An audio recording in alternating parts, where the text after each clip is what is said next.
di fronte ai campionati, non si iscrive più perché non deve partecipare. E allora è cominciata la nostra grande amicizia, tranne che per la Juventus, tutto il resto siamo grandi amici con lui Girai.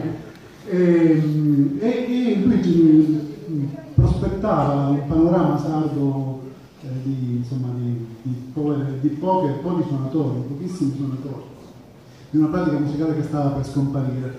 Un po' c'era l'idea, era forse il grosso era passato, no? Come si dice in napoletano, la nottata era passata, quindi quello che è stata la crisi grande degli anni 70, Luigi avvertiva che era passata, però non immaginava futuro per non immaginava un futuro marginale.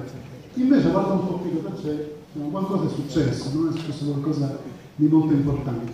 Ed è successo qualcosa di molto importante che era imprevedibile allora, e quindi è imprevedibile oggi cosa sarà il futuro. Non sappiamo cosa sarà, ripeto, per fortuna. Diceva Totò che noi, quando dicevano cosa lasciamo per i posteri, e lui rispondeva: ma chi sono questi posters? Che noi dobbiamo fare qualcosa per loro, no?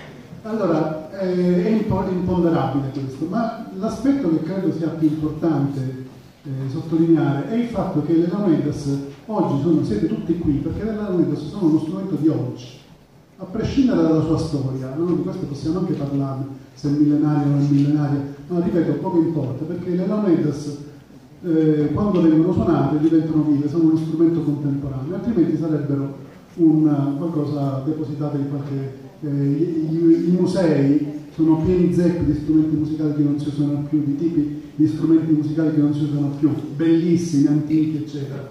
Però se non c'è nessuno che li suona, quegli strumenti sono oggetti messi da parte, così come le pratiche musicali.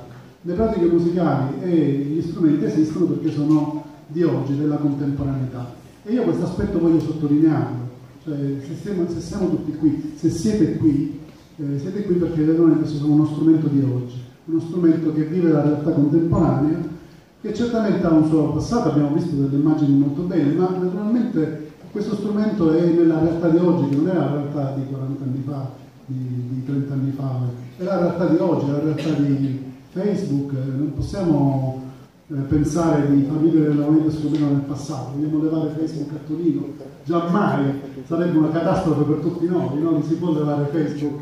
Non è che si può dire, visto che le monete sono uno strumento del passato, non bisogna suonare, farle vedere su YouTube o farle, no, sarebbe un'assurdità. Bisogna capire che vivono la realtà di oggi e studiarle. Questo è quello in breve che facciamo noi, quello di cercare di capire cosa significa la Mendes oggi.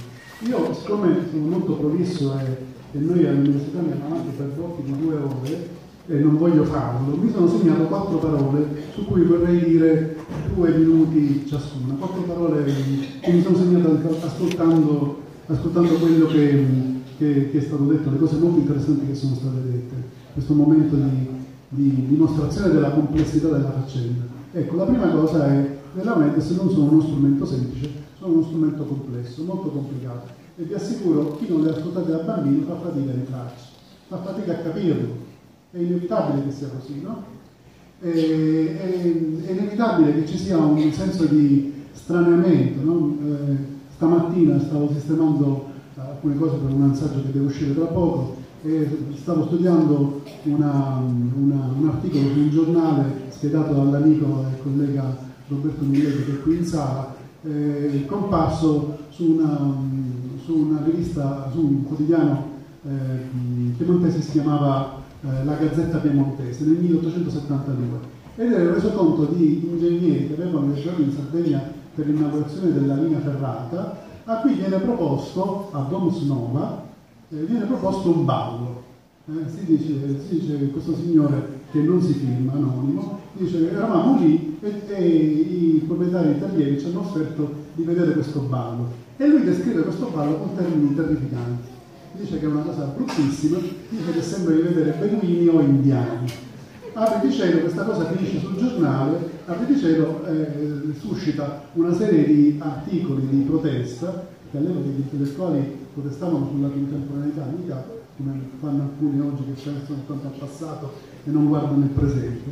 Si proiettano contro questa cosa, scrivono degli articoli molto molto arrabbiati, con toni veramente molto pesanti. C'è anche un onorevole che interviene con parole veramente molto dure, ma la cosa che si capisce leggendo le righe di questa protesta, non tanto l'offesa eccetera eccetera, quanto il fatto che questi qui non avessero apprezzato qualcosa che i sardi avevano offerto con molta spontaneità, perché uno può offrire il pane, può offrire il porcello, però il pane e il porcello finiscono subito.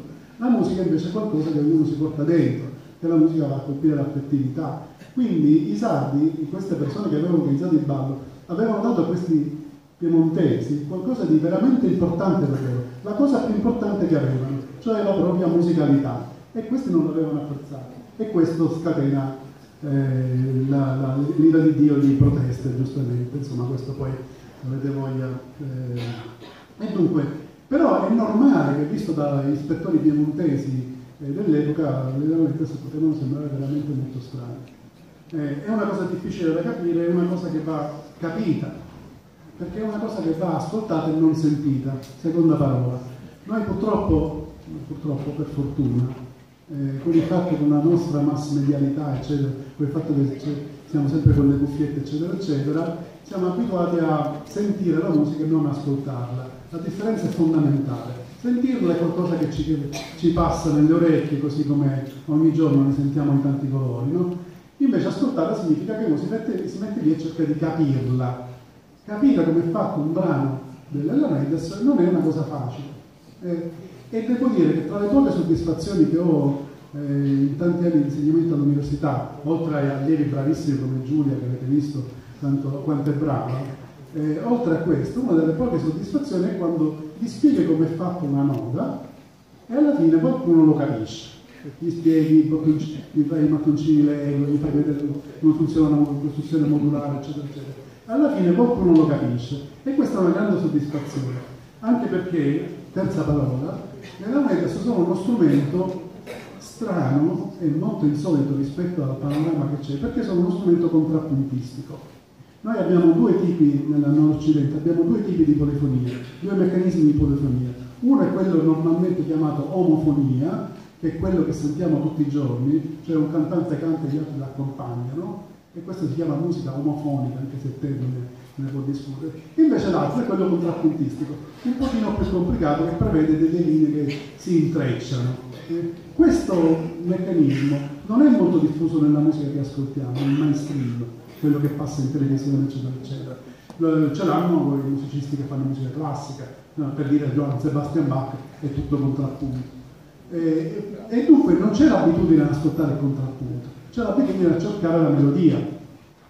E dunque mettersi lì a capire come funziona una nota e a capire come funziona una sonata è una cosa molto complicata, perché richiede un impegno specifico, devi volerlo fare, altrimenti sembra musica monotona, sembra che si stia suonando sempre la stessa cosa, che è un effetto che spesso alcuni miei studenti mi dicono: ma professore, è sempre la stessa cosa. No, non è la stessa cosa. Mettiamoci lì e cerchiamo di capire che non è la stessa cosa.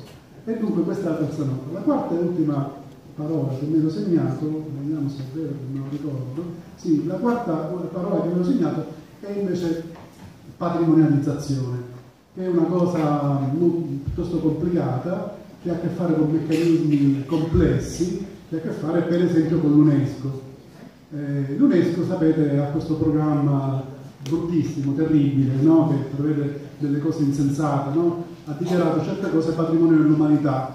Il problema è le altre cosa sono, no? Perché se il cantatenore è patrimonio dell'umanità, le laureate cosa sono? Della non umanità, dei marziani. No, la mia idea è che le laureate appartengono ai marziani, no? Allora, questo meccanismo dell'UNESCO è stato fortemente contestato dagli studiosi. Io appartengo a un gruppo di ricerca internazionale, qui abbiamo scritto delle cose molto pesanti contro questo meccanismo, no? Perché è un meccanismo che tende a museificare quello che viene fatto, no? Nella letteratura, nei primi anni in cui è uscito questa cosa dell'UNESCO, c'era un caso paradossale che era bellissimo, a noi facevamo fare un sacco di risate. Avevano trovato l'ultima sciamana in Corea del Sud e questa qui l'avevano intervistata, eccetera, eccetera. Ora il problema era che questa qui si vedeva alla televisione, dunque io dopo la giornata vuoi vedere che questa si lascia influenzare dalla televisione e quindi noi la intervistiamo e cambia le cose, no? E quindi cosa avevano proposto? Di chiuderla in un museo e levargli la televisione. però la pagavano questa per ricordarsi le cose, no? Se ci pensate è un po' paradossale, no? Si dovrebbe fare una cosa del genere, tutte le cose programmate dall'UNESCO, insomma l'UNESCO decide di programmare le Laomedas, ci mettiamo chiusi in qualche museo e finito contatti con l'esterno, perché altrimenti è inevitabile che le cose si modifichino, no? E che ci sia una ibridizzazione. Allora, è una cosa molto complessa, io la sto banalizzando, ma è una cosa molto complessa, che ha due cose che sono molto importanti rispetto a quello che abbiamo visto oggi. Abbiamo visto delle cose molto importanti. Da una parte l'idea di contestualizzare e dire ogni paese c'è questa musica, ogni paese c'è questo ballo, come abbiamo visto negli esempi magnifici che abbiamo visto. Questo va fatto, ovviamente, fa parte della ricerca. Però attenzione a evitare un'altra cosa su cui Giulia più volte è intervenuta e su cui anche gli altri sono intervenuti e hanno detto, che è il momento della creatività. Se noi togliamo la creatività alla musica, abbiamo ammazzato la musica. Va bene la cosa della raccolta, ma attenzione a non fare qualcosa che possa limitare la creatività. La creatività è qualcosa di fondamentale per la musica. La creatività nelle pratiche tradizionali orale viene collettivamente accettata. Uno può fare delle varianti, la gente può dire queste mi piacciono, le facciamo, uno invece può dire no, non mi piacciono, non le facciamo. Dunque le due cose debbono marciare insieme. Da una parte la sistemazione di quello che è il patrimonio che noi oggi vediamo e dall'altra parte invece capire che questi meccanismi sono meccanismi di costruzione della creatività.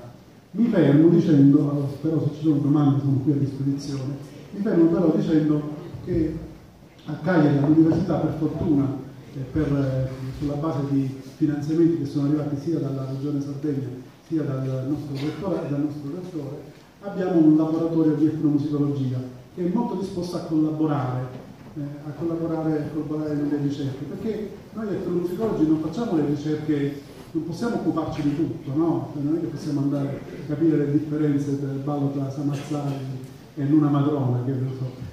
Non possiamo capire tutto, perché non facciamo questo, non è questo il nostro lavoro. Noi lavoriamo in una certa maniera e lavoriamo in collaborazione con chi queste cose le fa. Tutte queste cose le fa, come abbiamo visto, le fa molto bene, come abbiamo visto nei filmati, nelle semplificazioni che abbiamo visto. Dunque, questo laboratorio si chiama Labimus ed è un laboratorio aperto alla collaborazione. Alla collaborazione nel senso che noi possiamo dare assistenza, adesso abbiamo una cosa molto bella che è un laboratorio di restauro delle cassette. Le cassette, quelle degli anni 70, si stanno rovinando tutte perché tra poco non saranno leggibili. Allora, noi abbiamo un laboratorio di restauro, le musicassette, sì. Abbiamo un laboratorio di restauro che ha alti standard, insomma, fatto con le macchine quelle giuste, abbiamo speso un sacco di soldi, e questo laboratorio di restauro è a disposizione ovviamente gratuitamente per chi avesse delle cassette che vuole restaurare e che vuole appunto digitalizzare. Siamo a disposizione per questo tipo di lavoro e siamo a disposizione per ogni tipo di collaborazione che riguardi la ricerca. E poi stiamo qui a aspettare che il futuro, vediamo che succede. Grazie al professore Mattarella.